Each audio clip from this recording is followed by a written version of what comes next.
Les pensées de Blaise Pascal, suite, article 5, la justice et la raison des effets.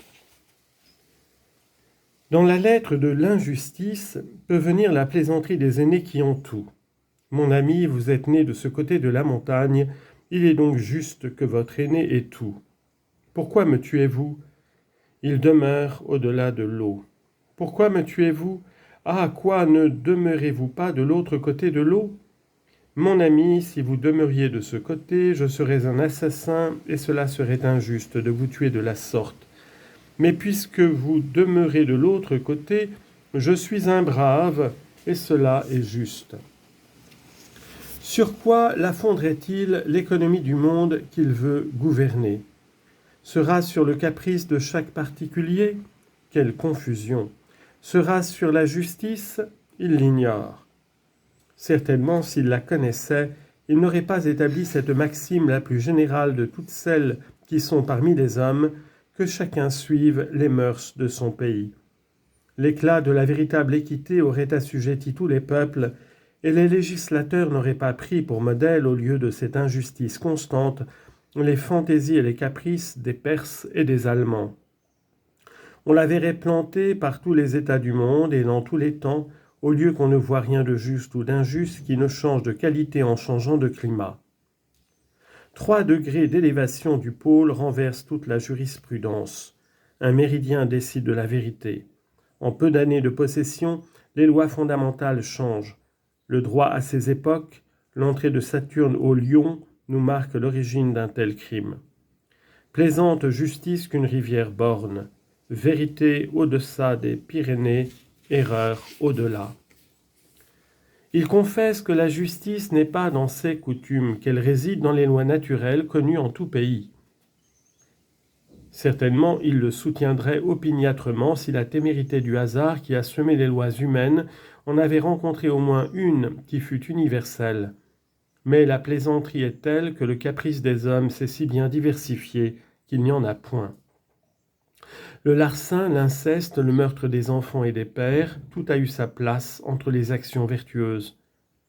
Se peut-il rien de plus plaisant qu'un homme ait droit de me tuer parce qu'il demeure au-delà de l'eau et que son prince a querelle contre le mien, quoique je n'en ai aucune avec lui ?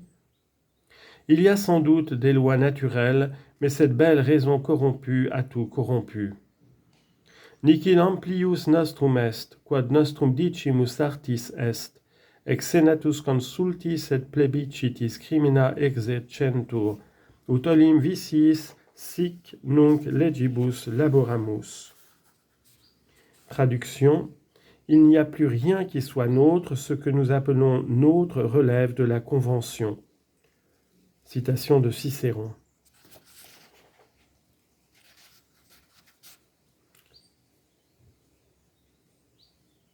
Et autre citation, c'est en vertu des senatus consultes et des plébiscites que l'on commet des crimes.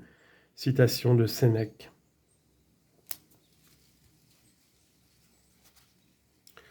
Et troisième citation qui est enchaînée, comme autrefois nous étions écrasés par les vices, maintenant nous le sommes par les lois. Citation de Tacite. De cette confusion arrive que l'un dit que l'essence de la justice est l'autorité du législateur, l'autre la commodité du souverain, l'autre la coutume présente, et c'est le plus sûr. Rien suivant la seule raison n'est juste de soi, tout branle avec le temps. La coutume fait toute l'équité par cette seule raison qu'elle est reçue. C'est le fondement mystique de son autorité, qui la ramène à son principe, l'anéantit. Rien n'est si fautif que ces lois qui redressent les fautes, qui leur obéit parce qu'elles sont justes, obéit à la justice qu'il imagine, mais non pas à l'essence de la loi.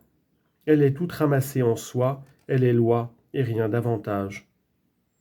Qui voudra en examiner le motif le trouvera si faible et si léger que, s'il n'est accoutumé à contempler les prodiges de l'imagination humaine, il admirera qu'un siècle lui ait tant acquis de pompe et de révérence.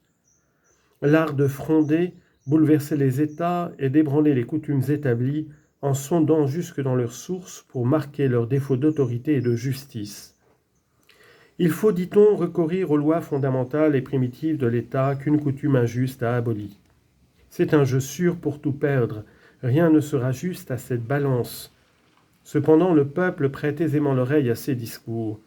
Il secoue le joug dès qu'ils le reconnaissent, et les grands en profitent à sa ruine et à celle de ces curieux examinateurs des coutumes reçues. Mais par un défaut contraire, les hommes croient quelquefois pouvoir faire avec justice tout ce qui n'est pas sans exemple. C'est pourquoi le plus sage des législateurs disait que pour le bien des hommes, il faut souvent les piper. Et un autre, bien politique, cum veritatem qua liberetur ignoret expedit quod fallatur. Traduction, comme il ignore la vérité qui peut le libérer, il est bon qu'on le trompe. Citation de saint Augustin dans la Cité de Dieu. Il ne faut pas qu'il sente la vérité de l'usurpation. Elle a été introduite autrefois sans raison, elle est devenue raisonnable.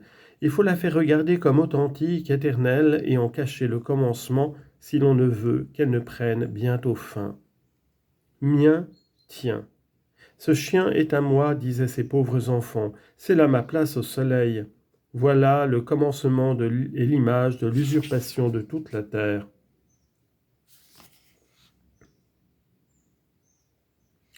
Quand il est question de juger si on doit faire la guerre et tuer tant d'hommes, condamner tant d'Espagnols à la mort, c'est un homme seul qui en juge et encore intéressé.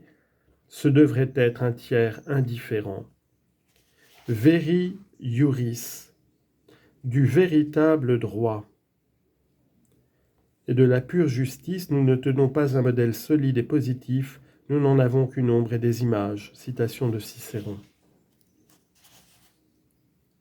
Nous n'en avons plus, si nous en avions, nous ne prendrions pas pour règle de justice de suivre les mœurs de son pays. C'est là que, ne pouvant trouver le juste, on a trouvé le fort. Justice, force. Il est juste que ce qui est juste soit suivi, il est nécessaire que ce qui est le plus fort soit suivi. La justice sans la force est impuissante, la force sans la justice est tyrannique. La justice sans force est contredite parce qu'il y a toujours des méchants. La force sans la justice est accusée. Il faut donc mettre ensemble la justice et la force et pour cela faire que ce qui est juste soit fort ou que ce qui est fort soit juste. La justice est sujette à dispute. La force est très reconnaissable et sans dispute. Ainsi, on a pu donner la force à la justice parce que la force a contredit la justice et a dit qu'elle était injuste et a dit que c'était elle qui était juste. Et ainsi, ne pouvant faire que ce qui est juste fût fort, on a fait que ce qui est fort fût juste. Les seules règles universelles sont les lois du pays aux choses ordinaires et la pluralité aux autres. D'où vient cela ? De la force qui y est. Et de là vient que les rois qui ont la force d'ailleurs ne suivent pas la pluralité de leurs ministres. Sans doute l'égalité des biens est juste, mais ne pouvant faire qu'il soit force d'obéir à la justice, on a fait qu'il soit juste d'obéir à la force. Ne pouvant fortifier la justice, on a justifié la force, afin que le juste et le fort fussent ensemble et que la paix fût, qui est le souverain bien. Quand le fort armé possède son bien, ce qu'il possède est en paix.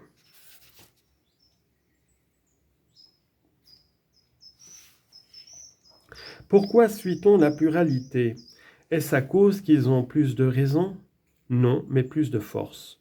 Pourquoi suit-on des anciennes lois et anciennes opinions ?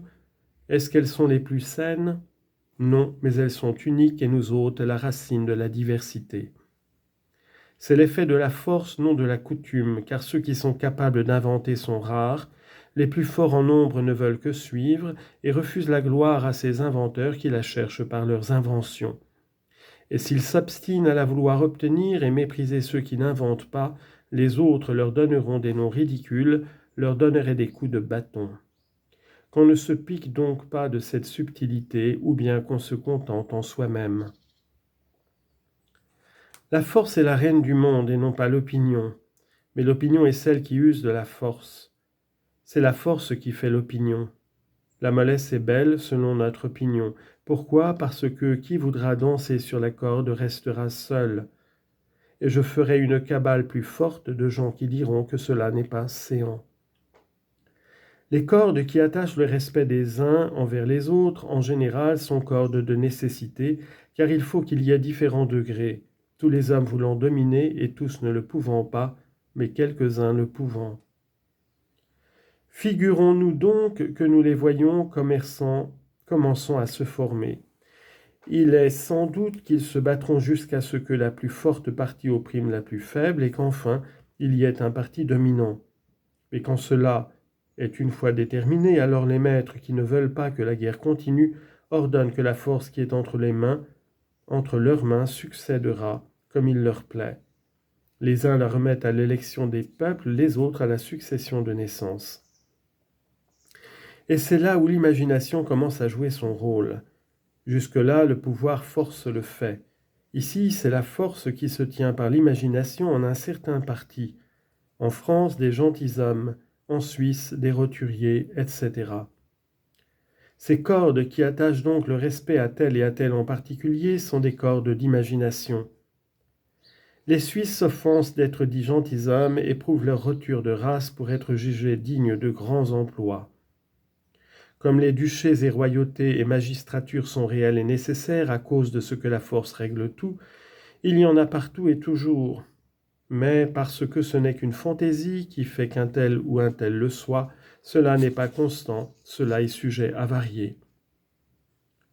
Le chancelier est grave et revêtu d'ornements car son poste est faux, et non le roi, il a la force, il n'a que faire de l'imagination. Les juges, médecins, etc. n'ont que l'imagination. La coutume de voir les rois accompagnés de gardes, de tambours, d'officiers et de toutes les choses qui ploient la machine vers le respect et la terreur fait que leur visage, quand il est quelquefois seul et sans ses accompagnements, imprime dans leur sujet le respect et la terreur, parce qu'on ne sépare point dans la pensée leur personne d'avec leur suite, qu'on y voit d'ordinaire jointe. Et le monde qui ne sait pas que cet effet vient de cette coutume croit qu'il vient d'une force naturelle, et de là viennent ces mots, le caractère de la divinité est empreint sur son visage. Justice. Comme la mode fait l'agrément, aussi fait-elle la justice. Roi et tyran. J'aurai aussi mes idées de derrière la tête, je prendrai garde à chaque voyage, grandeur d'établissement, respect d'établissement. Le plaisir des grands est de pouvoir faire des heureux, le propre de la richesse est d'être donné libéralement, le propre de chaque chose doit être cherché, le propre de la puissance est de protéger. Quand la force attaque la grimace, quand un simple soldat prend le bonnet carré d'un premier président et le fait voler par la fenêtre. L'empire fondé sur l'opinion et l'imagination règne quelque temps, et cet empire est doux et volontaire. Celui de la force règne toujours. Ainsi l'opinion est comme la reine du monde, mais la force en est le tyran. La justice est ce qui est établi, et ainsi toutes nos lois établies seront nécessairement tenues pour justes sans être examinées, puisqu'elles sont établies. Opinion du peuple saine. Le plus grand des maux est les guerres civiles. Elles sont sûres si on veut récompenser les mérites, car tous diront qu'ils méritent. Le mal à craindre d'un sot qui succède par droit de naissance n'est ni si grand ni si sûr. Dieu a créé tout pour soi, a donné puissance de peine et de bien pour soi. Vous pouvez l'appliquer à Dieu ou à vous. Si à Dieu l'évangile est la règle, si à vous, vous tiendrez la place de Dieu. Comme Dieu est environné de gens pleins de charité qui lui demandent les biens de la charité qui sont en sa puissance. Ainsi, connaissez-vous donc et sachez que vous n'êtes qu'un roi de concupiscence et prenez les voies de la concupiscence. Raison des effets. Cela est admirable. On ne veut pas que j'honore un homme vêtu de brocatelle et suivi de 7 ou 8 laquais. À quoi il me fera donner les étrivières si je ne le salue? Cet habit, c'est une force. C'est bien de même qu'un cheval bien harnaché à l'égard d'un autre. Montaigne est plaisant de ne pas voir quelle différence il y a, et d'admirer qu'on en trouve et d'en demander la raison. De vrai, dit-il, d'où vient? Opinion du peuple saine. Être brave n'est pas trop vain, car c'est montrer qu'un grand nombre de gens travaillent pour soi. C'est montrer par ses cheveux qu'on a un valet de chambre, un parfumeur, etc. Par son rabat, le fil, le passement, etc. Or ce n'est pas une simple superficie ni un simple harnais d'avoir plusieurs bras. Plus on a de bras, plus on est fort. Être brave, c'est montrer sa force. Le respect est « incommodez-vous ». Cela est vain en apparence, mais très juste, car c'est dire « je m'accommoderai bien si vous en aviez besoin, puisque je le fais bien sans que cela vous serve ». Outre que le respect est pour distinguer les grands. Or, si le respect était d'être en fauteuil, on respecterait tout le monde, et ainsi on ne distinguerait pas. Mais étant incommodé, on distingue fort bien. Il a 4 laquais. Que l'on a bien fait de distinguer les hommes par l'extérieur plutôt que par les qualités intérieures. Qui passera de nous deux, qui cédera la place à l'autre, le moins habile? Mais je suis aussi habile que lui, il faudra se battre sur cela. Il a 4 laquais et je n'en ai qu'un, cela est visible.